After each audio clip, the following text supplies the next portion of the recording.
প্রিয় দর্শক, স্বাগত জানাচ্ছে গ্রিন টিভির দ্য ব্র্যান্ড মেকার শোতে। আজকে আমার সাথে দ্য ব্র্যান্ড মেকার নিয়ে কথা বলবার জন্য এমন একজন মানুষকে আমন্ত্রণ জানিয়েছে, তিনি আসলে ব্র্যান্ড নিয়ে কাজ করতে করতে আজকে নিজের নামটি একটি ব্র্যান্ড, নানা দাদান মুকিত জাকারিয়া। আমরা সবাই তাকে অভিনেতা হিসেবে চিনি, কিন্তু তার বাইরেও তিনি ব্যক্তিগত জীবনে দীর্ঘ সময় বিজ্ঞাপনী সংস্থায় কাজ করেছেন, দীর্ঘ প্রায় 22টি বছর। এবং তার সাথে গল্প করতে যে আমি যখন তাকে জানতে চাইলাম যে এই বিষয়টা আসলে কিভাবে শুরু হলো আর কোথায় শেষ হলো, অনেকগুলো প্রমোশন নিয়ে হঠাৎ করে তিনি মনে করলেন যে না, আর দরকার নেই এরকম একটা বিষয়। দেন আমি রিসার্চ করতে যে গুগলের সহায়তা নিলাম। গুগলের সহায়তা নিয়ে মুকিত জাকারিয়া যতই সার্চ দিই, শুধু অভিনেতা অভিনেতা অভিনেতা, কিন্তু এই পরিচয়টা আমি খুঁজে পাওয়ার জন্যই মুকিত ভাইকে আমার এই অনুষ্ঠানে আমন্ত্রণ জানিয়েছে। মুকিত ভাই, কেমন আছেন আপনি? আমি ভালো আছি, আপনাকে দেখে খুব ভালো লাগছে। গ্রিন টিভিতে ফার্স্ট এসে আরও বেশি ভালো লাগছে। যে কথাগুলো বলছিলাম আমার সূচনা বক্তব্যে, যে মুকিত জাকারিয়া সবাই আমরা চিনি একজন অভিনেতা, একজন ভালো মানুষ, একজন মজার চরিত্র নিয়ে যিনি সবসময় হাজির হন দর্শকের কাছে। সেই জায়গা থেকে আজকে যে পরিচয়টা আপনার খুঁজে বের করতে চাই এই আলোচনায়, যে আপনি একজন ব্র্যান্ডের মানুষ, ব্র্যান্ড নিয়ে কাজ করেছেন দীর্ঘ সময়, সেই গল্পের শুরুটা কিভাবে হয়েছিল? রানা ভাই, থ্যাংক ইউ ভেরি মাচ।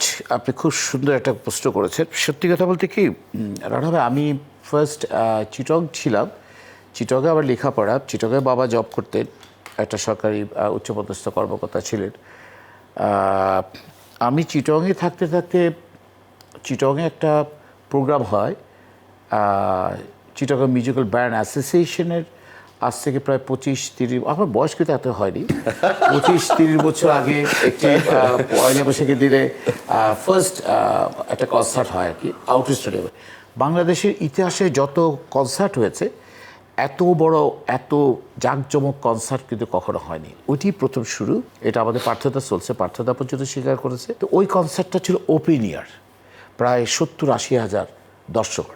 ওই সময়কার আমলে একটা জিনিস খুব চলতো, সরি অন্যভাবে কেউ নেই, মানে স্ট্যাপিং করে দিত। আবার বিভিন্ন পাড়া থেকে বিভিন্ন ছেলেমেয়েরা এসছে, প্রায় 70-80 হাজার দর্শক আউটডোর স্টেডিয়ামে পয়লা বৈশাখের দিন সকাল 7টা মানে 7টায় স্টার্ট করেছে গান।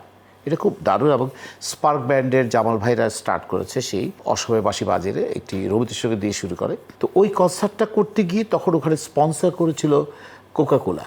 সেই সময় আমি জানতে পেরেছি ওখানে দক্ষিণ পূর্ব এশিয়া কোকাকোলা চিফ ছিলেন মিস্টার খালিদ রাজা বিশ্বাস। উনি এখন ক্যানাডায় আছে। খালিদ ভাই, আপনাকে ধন্যবাদ। ওই স্পন্সর করাতে আমার একটা চাকরি হয়েছে। তো খালিদ ভাই দেখেছে যে এত দর্শক, এত উন্মাদনা, এত সুশৃঙ্খল একটা প্রোগ্রাম হচ্ছে, সেই প্রোগ্রামে উনি কোকাকোলা একদম মানে ছড়িয়ে দিয়েছে। বিশাল ব্র্যান্ড। এবং উনি এত বেশি হ্যাপি হয়েছে, এত বেশি হয়েছে, উনি সাথে সাথে ফোন করে সেখানকার চিটংয়ের ইয়ের কাছে ফোন করে উনি আরও এক ট্রাক, বিশাল এক ট্রাক কোক এনে সব বাচ্চাদের ছেলেদেরকে খাইয়েছে। সবাই খুব এনজয় করেছে। তখন উনি আমাকে একটা পর্যায়ে একটা কার্ড দিয়ে বললো, আপনি আসুন না, ঢাকায় আসুন, আপনার সাথে কিছু কাজ করতে চাই। উনি খুব মুগ্ধ হয়ে আমাকে বললো। তারপর আমি ওরা কার্ড ধরে ওনাকে ফোন দিলাম একদিন, যে ঠিক আছে আমি আসবো, ওই তারিখে এলে কি পাবো? বলে হ্যাঁ। উনি তখন সোনাগা হোটেলের ঠিক পিছনে একটা অফিস আছে, সোনাগা হোটেলের ভিতরেই, পিছনের সাইডে সুইমিং পুলের পাশে। তো সেখানটা আমি ওনার সাথে দেখা করলাম। উনি আমাকে তখন ওই ইউনিট ট্রেনে নিয়ে যায়। ইউনিট ট্রেনে নিয়ে মনীষ সাহেব, জুলফিকার সাহেবের সাথে আমাকে বসিয়ে দেয়। এবং প্রথম 10 মিনিটের মধ্যে আমার চাকরি হয়ে যায়। আবার সেই যে চাকরি করে তখন কিন্তু আমি পিআর এক্সিকিউটিভ, পিআরটা দেখতাম। পিআরটা দেখতে দেখতে কখন যে ব্র্যান্ডে চলে আসে আমি নিজেও যাই না। সেই সময়ে আমি অসংখ্য 22টি বছরে অসংখ্য ব্র্যান্ডস নিয়ে কাজ করেছি।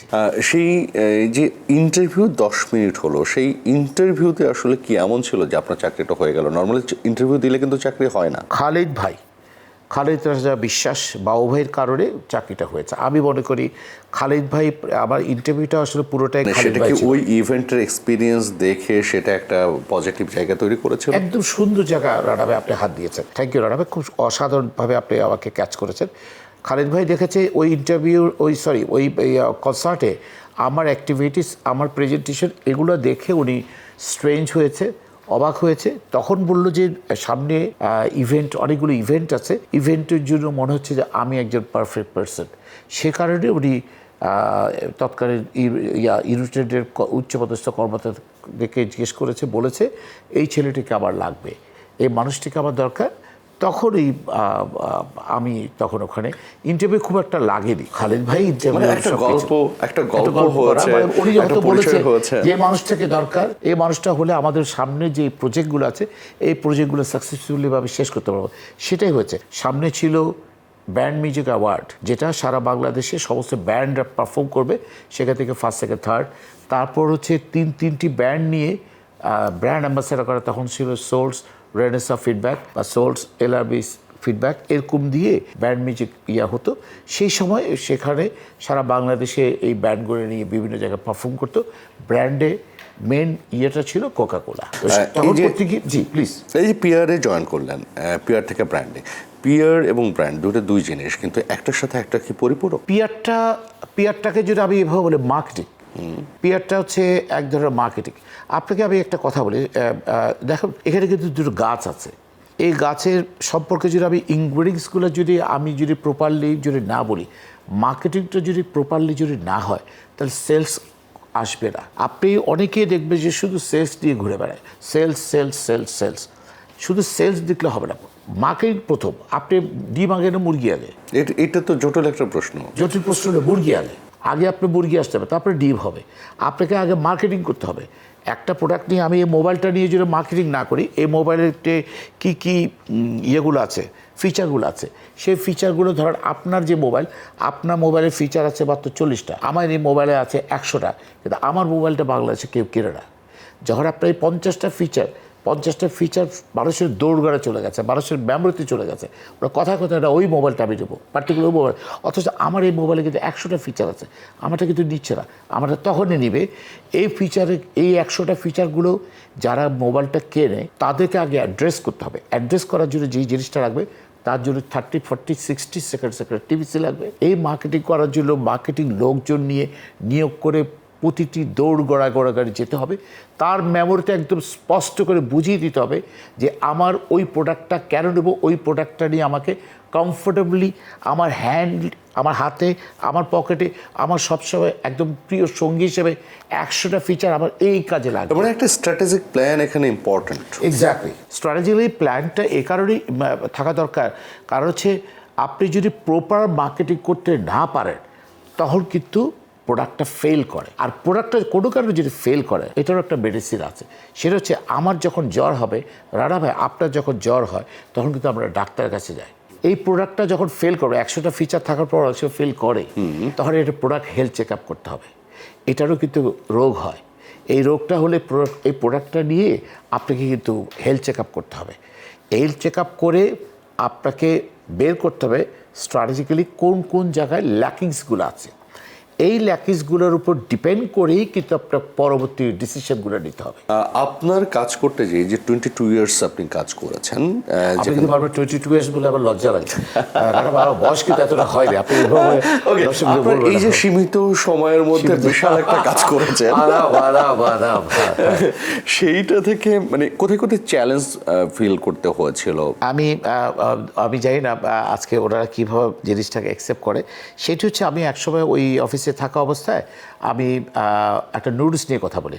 তখন বাংলাদেশে বাচ্চাদের কাছে এবং বিশেষ করে ভাবিদের কাছে, বাচ্চাদের মায়েদের কাছে, বাবাদের কাছে সবচেয়ে জনপ্রিয় ছিল কোকোলা নুডলস, ভীষণভাবে জনপ্রিয়। এবং কোকোলা নুডলস হেন কোনো টেলিভিশনে নাই যেখানে বিজ্ঞাপনটা যায় না, এবং এত বেশি বাচ্চাদের মনের ভিতরে ঢুকে আছে, প্যারেন্টসদের মনের ভিতরে ঢুকে আছে, মানে বাজার থেকে কোনো নুডলস কেনা মানে কোকোলা নুডলস কেনা। আমরা তখন একটা নুডলস মাত্র ডায়লগটা, ও কোকোলা নুডলস, হ্যাঁ ও কোকোলা নুডলস। তারপরে যাই হোক, তো রানা ভাই আমাদের কাছে একটা নেসকাফে একটা নতুন প্রোডাক্ট লঞ্চ করতে চাচ্ছিল সেই সব বলে, সেটির নাম হচ্ছে ম্যাগি নুডলস। তো ম্যাগি নুডলসটা যখন আমরা চিন্তা করলাম যে আমরা তখন অফিসে সবাই মিলে বসে ডিসকাস করলাম কীভাবে এটা মার্কেটিং করবো, তারপর তো তারা সেলস করবে। আমরা মার্কেটিং করার জন্য কী ইয়েগুলো এলিমেন্টসগুলো আমরা তাদেরকে বলবো। তখন আমরা একটা জিনিস ফাইন্ড আউট করলাম যে বাচ্চাদের স্কুলগুলোতে বাচ্চাদের সামনে আমরা কোকোনাট নুডলসটা রান্না করব। আমরা বিভিন্ন প্রিন্সিপালের কাছ থেকে পারমিশন নিয়ে সেই সব স্কুলে আমরা কোকোনাট নুডলসটা রান্না করে করে বাচ্চাদেরকে খাওয়াচ্ছি। বাচ্চাদেরকে কিন্তু আগে ভাগে কোকোলা নুডলস তো আপনিও ভুল করলেন, কিন্তু ম্যাগি নুডলস। সরি, আমি ভুল করেছি, আমি রিয়েলি সরি। তো বাচ্চাদেরকে আমরা কি করলাম, ওই ম্যাগি নুডলসটা রান্না করার আগে বারবার বলছি এইটা হচ্ছে ম্যাগি নুডলস, সবার হাতে হাতে দিয়েছি, এটা হচ্ছে Maggi noodles, Maggi noodles, Maggi noodles, Maggi noodles, কি নুডলস, ম্যাগি নুডলস, সব চুপচাপ, ঠিক আছে, খেলো টেলো। কেমন লেগেছে? ভালো। কেমন ভালো? খুব ভালো। এবার নামটা বলো, কোকোলা নুডলস। সাথে কিন্তু ব্র্যান্ড ম্যানেজার, ব্র্যান্ড ডিরেক্টর, বিভিন্ন ওই প্রতিষ্ঠানে বড় বড় কর্মকর্তারা দাঁড়িয়ে আছে, আমরাও দাঁড়িয়ে আছি। আমরা হতভম্ব হয়ে বললাম এটা করলো কি? আচ্ছা ঠিক আছে, থ্যাংক ইউ, ভালো থেকো বাচ্চারা বলে আবার আরেকটা স্কুলে চলে গেলাম। আরেকটা স্কুলে আমরা সেই রান্নাবান্না করলাম। রান্নাবান্না করে আমরা কী করলাম, ওই ম্যাগি নুডলসটা তাদেরকে আগে বারবার বলছে এটা ম্যাগি নুডলস দিয়ে দেন, আবার তাদেরকে দিলাম। তারা বেশ মজা করে খেলো, একদম হালুম করে মুখটা মুছি দিলাম। সব 70-80টা বাচ্চা। কেমন লেগেছে? খুব ভালো। নাম কি? কোকোলা নুডলস। আবারও সেই প্রতিষ্ঠানের সব বড় বড় কর্মকর্তা দাঁড়িয়ে আছে। রানা ভাই, আমার পুরো শরীর ভিজে গেল একদম। জাস্ট আবার শীতকাল ছিল, রানা ভাই, নট ইমাদের। আমি শীতকালে সবাই সুটেড বুটেড করে এসছে, আমি সোয়েটার পরা, আমি লিটারে আমি পুরো ভিজে গেলাম ঘামে। আমি যে শ্বাসছে, ঠিক আছে, এই দুটো প্রজেক্ট হয়তো ফেল করছে, বাকি তিনটা 5টা, ওই দিন 5টা ছিল, বাকিরা 3টা তো তাই জিজ্ঞেস করলো কেমন লেগেছে? খুব ভালো। নুডলসের নাম কি? কোকোলা নুডলস। এবং 3টা তাই, এবং 5টায় কিন্তু ফেল করলাম। আমরা আবার বসলাম, কি করা যায়। রানা ভাই অনেক ট্রাই করলাম, কোনো মতে আসে না। মানে একটা ব্র্যান্ডের পজিশনিং কতটা স্ট্রং হলে, এক্স্যাক্টলি, এটা একটা উদাহরণ। কিন্তু আপনি চিন্তা করেন যে কোকোলার ওনারা নিজেরও পরে আমরা যেটা ডিসকাশন করে যেটা পেয়েছি, এফজিডি ফোকাস গ্রুপ ডিসকাশন করে যেটা পেয়েছি, সেটা হচ্ছে যে আমরা একটা পালস করেছি, সেখানে বেরিয়ে এলো যে ম্যাগি নুডলসটা একটা বিজ্ঞাপন দেয়নি। ম্যাগি নুডলস যে বাজারে আসছে এটা কেউ জানে না। সামান্য অল্প সময়ের জন্য বাচ্চা কয়েকজনকে বলেছি মাত্র, তাতেই যে বাচ্চারা সাথে সাথে বলবে যে ম্যাগি নুডলস, এটা তো ইম্পসিবল। আসলে ওর মস্তিষ্কের মধ্যে ওটা যায়নি। ও তো যখনই কোনো কিছু পড়ছে, বিজ্ঞাপন দেখে ওকে খাওয়াচ্ছে, বিজ্ঞাপন দেখে এটা করছে, কোকোলা নুডলসের বিজ্ঞাপন দেখে খাওয়াচ্ছে। অল্প সংখ্যক সময়ের জন্য সে স্কুলে আসছে, আর আমরা অল্প ফিউ সময়ের জন্য তাকে খাওয়াচ্ছি। সেই সময় তো সে স্বাভাবিক। আমরা তখন ব্র্যান্ডের যে ম্যানেজার, ব্র্যান্ড ডিরেক্টর, ব্র্যান্ডের সাথে ইনভলভ যারা ছিল, ওনাদেরকে আমরা বোঝাতে সক্ষম হয়েছি এটা আপনার বিজ্ঞাপন যাওয়ার পর নিশ্চয়ই একটা দারুণ জিনিস বেরিয়ে আসবে। তারপর ম্যাগি নুডলসে বিজ্ঞাপন বানানো হলো, বিজ্ঞাপনটা বেশ কবার প্রচার করা হলো। প্রচার করার পর তারপরে এবার আমরা যখন আবার নতুন করে বাচ্চাদের স্কুলে যাওয়া শুরু করেছি, বাচ্চাদেরকে যখন খাওয়ানো শুরু করলাম, বাচ্চারা এবার বলেছে কেমন লেগেছে? খুব ভালো। নুডলসের নাম কি? Maggi noodles. অবশ্যই সাকসেস। এই যে এই সময়ের মধ্যে আপনি কতগুলো ব্র্যান্ডের সাথে কাজ করেছেন, কতগুলো মানে নতুন পণ্য নিয়ে মার্কেটে হাজির হয়েছেন, সেই গল্প শুনবো। একটা বিরতি নিয়ে আসতে পারি। প্রিয় দর্শক, নিচ্ছি ছোট্ট একটা বিরতি, সাথেই থাকুন, কোথাও যাবেন না, ফিরে আসছি একটু পরে।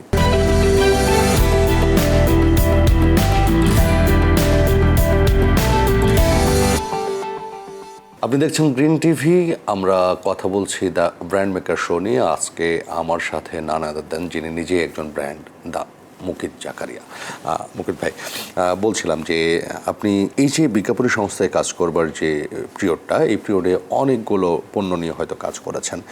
সেখানে একটা গল্প বলছিলেন খুব মজা করে। আর কোন কোন জায়গায় আপনি আসলে সাকসেস রয়েছে বা সাকসেসের পিছনে আসলে বেশ গল্প থাকে, সেই গল্পগুলো যদি। রানা ভাই, আপনাকে অসংখ্য ধন্যবাদ। তার একটা চমৎকার কোশ্চেন। অনেকগুলো ব্র্যান্ড নিয়ে কাজ করেছি, তবে গ্রামগঞ্জে একদম মফস্বল, এটা একটু সফিস্টিকেটেড বলেছি। সেটা হচ্ছে ঢেউটিন, পিএসপি আরাবিয়ান হর্স ঢেউটিন, সেটা হচ্ছে পিএসপি গ্রুপের সম্মানিত মিজান আঙ্কেল সাহেবের। তো সেই সময় আমাদের পিএসপির মহসিন সাহেব, পিএসপির মোহাম্মদ ইকবাল সাহেব, আনোয়ার সাহেব, সোহেল সাহেব, হিরো সাহেব, রিঙ্কু সাহেব, সোহাগ সাহেব, এনারা সবাই ছিল, এবং মোস্তফা সাহেব। আপনাকে অসংখ্য ধন্যবাদ। আমরা আঙ্কেলের একটা ব্র্যান্ড তখন প্রথম হয়েছে, সেটি হচ্ছে অ্যারাবিয়ান হর্স সুপার ঢেউটিন নিয়ে আমরা প্রথমে বিভিন্ন মার্কেটে যাওয়া শুরু করেছি। বগুড়া টগুড়া, রাজশাহী, দিনাজপুর, প্রায় 6টি ডিস্ট্রিক্ট ছাড়া সারা বাংলাদেশের সমস্ত ডিস্ট্রিক্টে আমরা গিয়েছি, এবং এক একটা ডিস্ট্রিক্টের বিভিন্ন উপজেলায় গিয়েছি। এমনও জায়গায় গিয়েছি, রানা আপনি শুনে অবাক হবেন, সেসব জায়গায় কুপি চলে, মানে কারেন্ট নাই, হারিকেন এবং কেরোসিনের, এটা কি বলে, চারাক। আমি নোয়াখালীর ছেলে, আমি নোয়াখালী ভাষায় বলি চেরাক। আপনারা রানাভাই আপনাদের অঞ্চলে কি বলেন? আমার কুষ্টিয়াতেও চেরাগি বলে। চেরাকে বলে, যাক রানাভাইয়ের সাথে আমার মিলে গেছে। চেরাক, তো চেরাক চলে। তো আমরা সারা বাংলাদেশে যখন ভ্রমণ করি 6-7টি ডিস্ট্রিক্ট কিন্তু যায়নি, যেমন কক্সবাজার যায়নি, আরও কয়েকটা ডিস্ট্রিক্ট, নোয়াখালী যায়নি, কয়েকটা ডিস্ট্রিক্ট লক্ষ্মীপুর যায়নি, কয়েকটা ডিস্ট্রিক্টে যাওয়া হয়নি, বাকি সমস্ত ডিস্ট্রিক্টে যাওয়া হয়েছে। এমনও দিন গেছে আমাদের সাথে 4-4টা গাড়ি, দুটো জিপ, একটা মাইক্রোবাস আর একটা ট্রাক, সেখানে বিভিন্ন প্রমোশনের ম্যাটেরিয়ালসগুলো ছিল। আমি ইকবাল সাহেব, মোস্তফা সাহেব, সাথে পিএসপি গ্রুপের অন্যান্য কর্মকর্তারা ছিল। আমরা সারা বাংলাদেশে বিভিন্ন জায়গায় গিয়েছি। এমন একটা জায়গায় আমরা দুপুরবেলায় খেয়েছি, বিকালবেলায় কিছুই খেতে পারি। এক একটা জায়গায় যাচ্ছি, ওরা হয়তো হালকা একটু বিস্কিট দিচ্ছে, একটা কেক দিচ্ছে, চা দিচ্ছে। তাদের সবার সাথে আমরা ডিলার নিয়োগ করছি, নিজেরা গিয়ে মোবাইল গিফট করছি, ডিলার নিয়োগ করছি, এভাবে করে করে ডিলার নিয়োগ করছি। ডিলার নিয়োগ করতে করতে করতে আমরা কোন একটা ডিস্ট্রিক্ট, আমার ঠিক মনে নেই, যশোর কি দিনাজপুরে, ওখানে 8:30 না 9টার পর সমস্ত হোটেল বন্ধ হয়ে যায়। আমরা ওখানে গিয়ে পৌঁছেছি রাত্রে, রাত 10:30টায়। তারপর জানি হয়তো রাত 12টা পর্যন্ত সব জায়গায় হোটেল খোলা থাকবে। গোটা ঢাকা, গোটা যশোরটা, কুষ্টিয়া, আমি ঠিক খেয়াল পড়ছে না ডিস্ট্রিক্টটা, গোটা চষে বেড়ালাম যে একটু ভাত খাওয়ার জন্য, খাবারের সন্ধান। এবং মাইক্রোবাসে আছে প্রায় 6 থেকে 7 জন, ট্রাকে আছে 4 জন কি 6 জন, আমাদের জিপে আছে আমরা 4 জন, ড্রাইভার সাহেবরা আছে, আরও বাকিরা আছে, প্রায় 25 জনের একটা গ্রুপ আমরা সারা বাংলাদেশে বিভিন্ন অঞ্চলে ঘুরিয়েছি। এখন ওই 25 জনের খিদা। মোস্তফা সাহেব এবং ইকবাল সাহেব কোনো একটা বাজারে দাঁড়িয়ে প্রায় 4টা এই সাইজের, জাস্ট এর চেয়ে বড় হবে না, এই সাইজের 4টা পেয়ারা কিনেছিল। কথাটা বলতে আমার কষ্ট হচ্ছে। নসর সাহেব ধন্যবাদ, ইকবাল সাহেব ধন্যবাদ, মহসিন সাহেব ধন্যবাদ। এবং এই 4টা পেয়ারা আমরা 25 জন খেয়েছি রাত্রে। এবং এই 4টা পেয়ারা দিয়ে আজকে পিএসপি গ্রুপ অনেক বড় হয়েছে। কষ্ট করলে যে মিষ্ট পাওয়া যায়, মিজান আঙ্কেল সবসময় একটা কথা বলে, সুফি মিজানুর রহমান সাহেব সবসময় একটা কথা বলে, আমার সম্মানীয় ব্যক্তি, উনি সবসময় একটা কথা বলে, বাবা কষ্ট করো, কষ্ট করলে মিষ্ট পাবা। তো 4টা পেয়ারা দিয়ে আজকে পিএসপি গ্রুপ বিশাল বিশাল জায়গায় গেছে। তার মূল কারণ হচ্ছে ইকবাল সাহেব, মোস্তফা সাহেব, মহসিন সাহেব অসংখ্য কষ্ট করে। শুধু মহসিন সাহেবের কথা বলবো না, সোহেল সাহেব, আনোয়ার সাহেব, রিঙ্কু সাহেব, সোহাগ সাহেব এবং সবাই, ওরা 7 ভাই অসম্ভব কষ্ট করেছে। এবং ওই পিএসপি গ্রুপে ওই সময় যারা ছিলেন সবাই ভীষণ সাপোর্ট করেছিল। এবং সারা রাত, রিঙ্কু সাহেব এখনও মনে আছে কিনা, আনোয়ার সাহেব আপনার মনে আছে, সোহাগ সাহেব আপনাদের মনে আছে কিনা, আমরা সারা রাত পোস্টার লাগিয়েছি। এবং রিঙ্কু সাহেব আমাদের সাথে থেকে থেকে, ইকবাল সাহেব, সোহেল সাহেব, মহসিন সাহেব সহ ওনারা সবাই সারা রাত ব্যাপী পোস্টার লাগিয়েছে। বড় কিছু কাজ করতে গেলে আসলে অনেক কিছু স্যাক্রিফাইস থাকেই। স্যাক্রিফাইসের ছোট্ট একটা কথা বললে তো আপনি এখন এখান দিয়ে দৌড় মারবেন রানা ভাই। কীরকম বলি, আমরা একটা ডিস্ট্রিক্টের কথা বলবো না, সেই ডিস্ট্রিক্টে গিয়েছি আমি, ইকবাল সাহেব, মহসিন সাহেব ছিল মনে হয়, তারপরে মোস্তফা সাহেব ছিল। একটা জায়গায় গিয়ে আমরা অন্য একটা বড় ব্র্যান্ড, তাদের ডিলারের কাছে গিয়ে কনভিন্স করার চেষ্টা করছি। আমরা জানতাম না যে ওনারা যে ওই বড় কোম্পানির ডিলার, তো ওটা বিশাল, ওই অঞ্চলের সবচেয়ে বড় ডিলার উনি। তা আমরা অ্যারাবিয়ান হর্সের পিএসপি গ্রুপের ডিলারটা অঞ্চলে গিয়েছি রানা ভাই। হঠাৎ করে দেখলাম কী কারণে যে ডিলার যিনি নেবেন উনি 2টা লাঠি তোর পরে দে দৌড়। আমরা এই যে গাড়ি টাড়ি ফেলে আমরা দৌড়, মানে কি যে অবস্থা এটা। রেগে যাওয়ার কারণ, রেগে যাওয়ার কারণ হচ্ছে ওনার কাছে যে ডিলারটা ওনার কাছে বর্তমান আছে সেটাই থাকবে, মানে বাই হার্ট উনি তাদের ডিলার হোক না।